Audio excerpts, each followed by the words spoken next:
አቦ ይመቻቸው። አቦ የኔ ጠንበለሎች ማለት ነው። ዛሬ ደግሞ ሩቲና ይፋዬ እንዴት አባታቸው ነው ፏፍሽ ብሎ እንደዚህ አንድ አይነት ልብስ ለብሶ ማለት ነው። ሩቲዬ የኔ ቀብራራ፣ የኔ ወንዳ ወንድ ማለት ነው።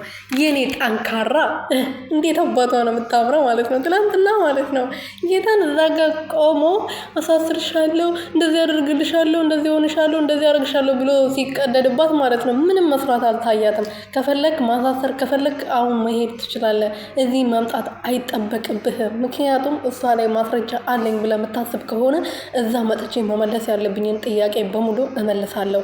አንተም ደግሞ ትፈራለህ፣ አታደርገውም። ባትፈራ ኖሮ ማስረጃ አለኝ ብለህ ካሰብክ ጠፋች ብላችሁ መፎከር ወይም ደግሞ መናገር ከጀመራችሁ አራተኛ ቀናችሁ እየሄደ ነው። ስለዚህ መናገር ትችሉ ነበር እስከዛሬ። ለምን ቁጭ አላችሁ? ዛሬ ደግሞ ማንም ባወራ ወሬ ቤቴ መታ አትበጥብጥ እያለች ነበር፣ እጇን ኪስ ከታ ማለት ነው። የኔ ቀብራራ፣ የኔ ጠንበለል። ሰላም ሰላም ቤተሰብ እንዴት ናችሁ? ደህና ናቸው ወይ?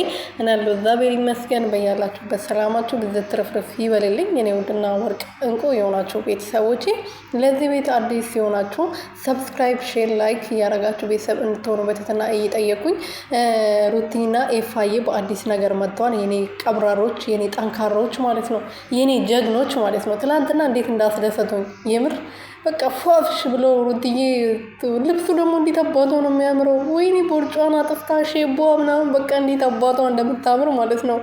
ኦኤምጂ ኦ ማይ ጋድ